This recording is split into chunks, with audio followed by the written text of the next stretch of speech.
تو D H Q hospital میں بھی انفارچونیٹلی کچھ مسائل اس طرح کے ہیں، میں ان پہ بھی روشنی ڈالوں گا. تو یہ ایک لمبا پروسیس ہے، اور چونکہ مریض موٹیویٹ نہیں ہوتے، مریض نشہ کرنے سے باز نہیں آتے، ان کی عادات بن جاتی ہیں اور بعد میں نفسیاتی مسائل پیدا ہوتے ہیں. تو یہ ایک پورا پروسیس ہے، کمپلیکیٹڈ پروسیس ہے، جس کو ہم بڑی کوشش سے ہینڈل کرنے کی کوشش کریں. اچھا سر، ہمیں جیسے کہ ہم نے ڈی ایچ کیو کی بات کی، ہمیں بتائیے گا کہ ڈی ایچ کیو میں کیا کیا سہولیات ہیں جو ڈی ایچ کیو فراہم کر رہا ہے، اور کیا کیا اس میں مزید بہتری ہونی چاہیے آپ کی نظر میں؟ بیسکلی آپ کے فورم سے میں یہ کہنا چاہوں گا کہ ویسے ڈی ایچ کیو میں کوئی سہولیات نہیں ہے. دیکھا جائے تو میں خود ڈی ایچ کیو میں دوسرے ضلع کی سیٹ سے ادھر آ کے بیٹھا ہوا ہوں. کوٹلی کی سیٹ سے میں ادھر ہوں، تو یہاں مجھے اٹیچمنٹ دی گئی ہے. بیسکلی یہاں ڈپارٹمنٹ ہے ہی نہیں ہے سیکریٹری کا، نفسیات کا. تو میں اپنی اوپیڈی کر رہا ہوں. یہ جس طرح میڈم انم آئی ہیں، یہ میری اسٹوڈنٹ بھی ہیں. اس طرح کی بچیاں سائیکالوجسٹ آتی ہیں انٹرنشپ کرنے کے لیے، وہ میرے ساتھ چری ہیلپ کر رہی ہوتی ہیں. ہم نے اپنے طور پہ اپنا کام کھلایا ہوا ہے، لیکن ہمیں گورنمنٹ کوئی سہولت دے نہیں رہی. تو آپ کے چینل کے پروسیس سے یہ میری ریکویسٹ ہے کہ گورنمنٹ تک یہ بات پہنچائی جائے. ہمیں نہ صرف نفسیاتی امراض کے لیے پورا ڈپارٹمنٹ دیا جائے، بلکہ ہمیں نشہ اور نشہ کے مریضوں کے لیے یہ سہولت دی جائے تاکہ ہم سرکاری طور پر لوگوں کا علاج کر سکیں. بات سیدھی ہے کہ گیلانی صاحب یہ بہت مہنگا ٹریٹمنٹ ہے.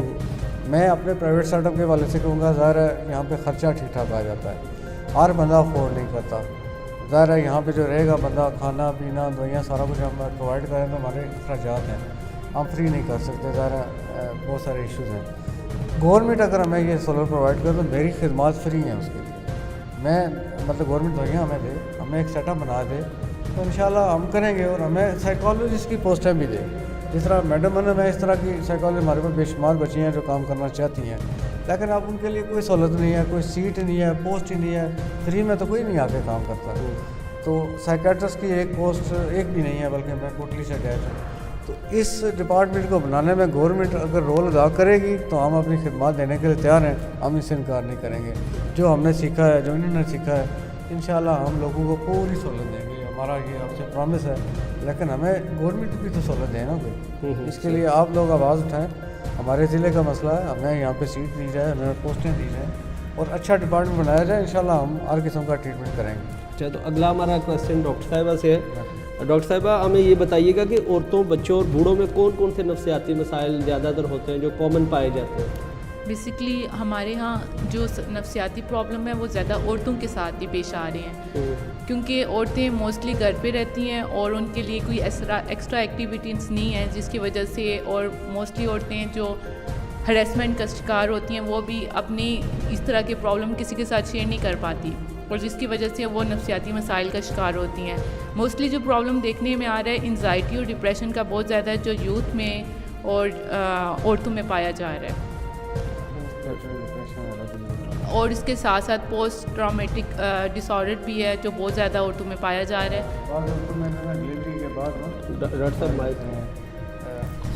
بعض عورتوں میں ڈلیوری کے بعد نا شاہ صاحب وہ ہوتی ہیں مسائل جس میں post natal depression, anxiety disorders ہوتے ہیں، جس کو ہم مختلف میڈیسن سے اور کاؤنسلنگ سے ہینڈل کرتے ہیں. جس طرح میڈم نے بتایا کہ واقعی بہت ایشوز ہیں، ہراسمنٹ بھی ہے، عورتوں کے ساتھ امتیازی سلوک بھی کیا جاتا ہے جس سے وہ نفسیاتی مسائل کا شکار ہوتی ہیں. اسی طرح بچوں کے ساتھ مسائل ہیں، سیکشول اور فزیکل ابیوز بہت کامن ہے، اور بچوں کے اپنے ڈس آرڈرز ہیں جس طرح ADHD ہے، اور ان کا بھی ہم علاج کرتے ہیں. اولڈ ایج میں زیادہ کامن ہمارے پاس ڈیمینشیا ایک بیماری ہے جس کو الزائمر ڈیزیز کہتے ہیں. پلس بوڑھے بندے چونکہ آئسولیٹ ہو جاتے ہیں، فیملی ٹائم نہیں دیتی، اور وہ سیپریٹ بھی ہوتے ہیں، اکیلے رہتے ہیں، تو ان کو ڈپریشن کے بڑے کامن اٹیکس آتے ہیں. تو یہ وہ ڈس آرڈر ہیں جس کو ہم مختلف رینج کے اندر مختلف طریقے سے کاؤنسلنگ سے بھی ہم ٹریٹ کرتے ہیں، جس میں میڈم انم کا رول ہے. میں ایز اے سیکریٹرسٹ کو دیکھتا ہوں اور اکارڈنگلی ہم اس کا میڈیسن سے علاج کرتے ہیں. اچھا ڈاکٹر صاحب، آج کل دیکھنے میں آیا کہ شادی شدہ جوڑوں میں بہت زیادہ لڑائیاں ہیں، بہت زیادہ وہ لوگ آپ کے پاس بھی آتے ہیں، تو آپ نے اس کا کیا سلیوشن، اس کی وجہ کیا ہے؟ سارے اس کی وجوہات بے شمار ہیں. آپس کے اختلافات بہت زیادہ ہیں، لوگ کمپرومائز نہیں کرتے، ایڈجسٹمنٹ نہیں کرتے، ایک دوسرے کی ضروریات کا خیال نہیں کرتے. ہمارے میڈیا کا بڑا رول ہے اس میں، میڈیا نے بڑی تباہی کر دی ہے. ایسے ڈرامے دکھائے جاتے ہیں، اور خدا نخواستہ ہر ڈرامے میں طلاق اور شادی اور رشتے مسائل اتنے زیادہ دکھاتے ہیں، لوگوں کے ذہن پہ وہ چیزیں اثر کرتی ہیں. ایسے طریقے دکھائے جاتے ہیں کہ کیسے عورتوں کو تنگ کرنا ہے، کیسے ان کو سیپریٹ کرنا ہے، کیسے ان کی طلاقیں کرانی ہیں. وہ ہمارے لوگ سیکھتے ہیں نا ان چیزوں سے. وہ پھر آپس میں سسرال کا اور میکے کا آپس میں ریلیشن خراب ہے، میاں بیوی آپس میں خوش نہیں ہیں اور ایک دوسرے کی ذات کا خیال نہیں کرتے. کچھ اس پہ میڈم بھی زیادہ خیال کریں, یہ بہت زیادہ دیکھتی ہیں. جی میڈم, آپ کا اس کے بارے میں کیا کہنا ہے؟ یہ جو آج کل شادی بیاہ کے جو نئے جوڑے ہیں ان میں بہت زیادہ لڑائیاں جھگڑے پہلے سے زیادہ دیکھنے میں آیا ہے. بیسکلی اس کا ایک ایشو تو یہ ہے کہ آج کل کی یوتھ جو ہے وہ فینٹیسی کی لائف میں رہتی ہے, ریئلٹی کو فیس نہیں کرتی اور نہ ریئلٹی کو ایکسیپٹ کرتی ہے, جس کی وجہ سے یہ پرابلم بہت زیادہ یوتھ میں آئے. اور یوتھ بیسکلی ڈراموں کی وجہ سے یا میڈیاز کی, جیسے سر نے بات کی کہ میڈیا کا اس میں بہت زیادہ رول ہے. جب وہ ڈراماز دیکھتی ہیں اس کے اکارڈنگ وہ پھر فینٹیسی لائف کو ریلائز کرنا لگتی ہیں, اس کے اکارڈنگ اس چیز کو ایکسیپٹ کرتی ہیں, اور اس وجہ سے پھر یہ بہت زیادہ پرابلم کامن ہے. اور ہماری یوتھ میں پیشنٹ نہیں ہے, ایک دوسرے کی بات کو برداشت نہیں کر پاتے. چھوٹی چھوٹی باتوں کو ایکسیپٹ کرنے کے بجائے, کمپرومائز کرنے کے بجائے وہ فوراً سے ڈائیورس میں آ جاتے ہیں. میڈم آپ کی بات یہاں میں کٹ کر رہا ہوں, میں یہ آپ سے پوچھنا چاہ رہا ہوں کہ یہ جو پیشنٹس کے لیے جو غصہ لوگوں میں بہت زیادہ ہوتا ہے, اگریسو پن ہوتا ہے, کیا اسے کم کرنے کے لیے آپ کے پاس کوئی ایسی تھراپی یا ایسا کچھ ہے جو اس غصے کو کم کر سکے؟ یہ تو یوتھ ہے جو اس میں بہت زیادہ اگریشن اسی وجہ سے ہے. اس کے لیے ہم CBT کی ڈفرینٹ ٹیکنیکس بھی اپلائی کرتی ہیں, ریلیکسیشن تھراپیز بھی پیشنٹ کو سکھاتی ہیں, جس کی وجہ سے وہ اپنے غصے کو, اگریشن لیول کو بہت جلدی کور اپ کر سکتی ہے, کم کر سکتی ہے.